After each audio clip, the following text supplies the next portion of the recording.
ओम साई राम। बाबा के सभी प्यारे भक्तों को मेरा प्रणाम। मैं साई अंजू आप सबका बाबा के साई महिमा चैनल पर बहुत बहुत स्वागत करती हूँ और बाबा के चरणों पर सत सत नमन करते हुए आज की वीडियो की शुरुआत करती हूँ। आज मैं बाबा का एक बहुत सी प्यारी सी लीला आपके साथ शेयर करना चाहती हूँ जो बाबा ने मेरे साथ की है। बहुत सारी लीलाएं बाबा ने मेरे साथ की है। मैं बाबा से 2009 में जुड़ी थी और आज दिन तक बाबा ने मेरा हाथ थाम कर रखा हुआ है और हर पल बाबा मेरे साथ लीलाएं करते हैं, मेरे जीवन में लीलाएं करते हैं। अपने होने की एहसास बाबा मुझे बार बार दिलाते हैं। तो आज मैं एक छोटा सा एक्सपीरियंस आपके साथ शेयर करूंगी। बहुत प्यारी सी लीला है, आप प्लीज़ सुनिएगा। एक बार क्या हुआ, शिवरात्रि का टाइम था और हर मंदिरों पर बाबा भोलेनाथ जी के भजन कीर्तन चल रहे थे। तो हम भी भजन कीर्तन उस दिन शिवरात्रि के दिन मंदिरों में ही भजन कीर्तन करने के लिए गए थे सब लेडीजों के साथ।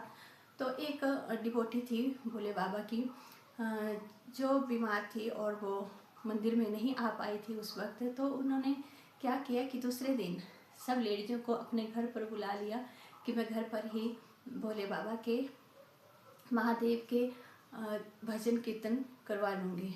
उन लेडीजों के साथ मैं भी उनके घर में गई और बाबा के कीर्तन हम सब लोग उनके घर में बैठकर करने लगे। भोलेनाथ जी के कीर्तन हम सब करने लगे।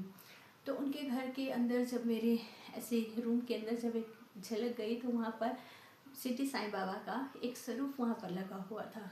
तो मैं कीर्तन भी कर रही थी और मन ही मन उस स्वरूप को देखती जा रही थी और कह रही थी, बाबा काश आपका भी भजन कीर्तन होते हमारे गांव में।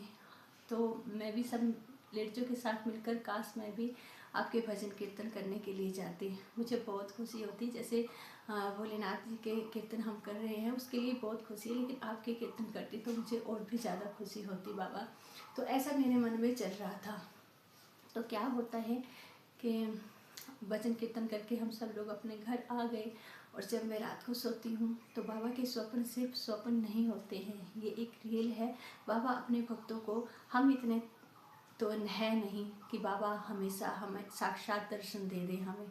ऐसा नहीं हो सकता कि बाबा साक्षात आकर हमारे साथ बातें करें, ऐसा नहीं हो सकता। तो बाबा ने स्वप्न में आकर अपने भक्तों से बातें करते हैं, उनके क्वेश्चन का आंसर देते हैं बाबा। तो मेरे भी समस्या का हल बाबा ने स्वप्न में आकर किया। तो मैं स्वप्न में क्या देखती हूँ कि बाबा का एक स्वरूप, एक फेस जैसे माँ गौरी और भोलेनाथ जी का होता है, एक फेस का एक साइड महादेव का होता है और एक माता गौरी का होता है।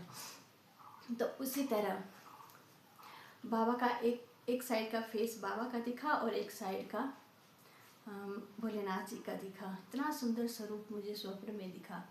और जब मैं सुबह उठी और अपने सब साईं भक्तों का शायद मैं नहीं जानती, लेकिन मेरा ये रूटीन कि मैं सुबह उठकर अपना मोबाइल में बाबा का दर्शन करती हूँ, फिर मैं बाकी काम करती हूँ। तो जैसे मैंने मोबाइल खोला अपना, जैसे बाबा की वीडियो स्क्रॉल की तो उसमें से सारी वीडियो वही स्वरूप की आने लगी जो मैंने स्वप्न में देखी थी। बहुत सारी वीडियो वो चलने, वही फ़ोटो आने लगे, वही फ़ोटो आने लगे। तो ये बाबा का एक चमत्कार था मेरे लिए। और उस स्वप्न को हर साईं भक्त को खुद ही क्रैक करना होता है, खुद ही समझना होता है कि उस स्वप्न का अर्थ क्या है।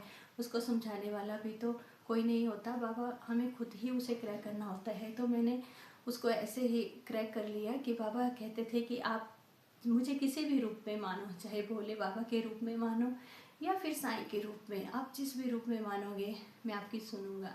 तो आप बाबा के भोलेनाथ के कीर्तन करने के लिए नहीं गई थी, मेरा ही कीर्तन करने के लिए आप गई थी। तो मुझे बहुत खुशी हुई। बस यही मेरी प्यारी सी लीला थी। आई होप कि आपको अच्छी लगी हो। ओम साई राम।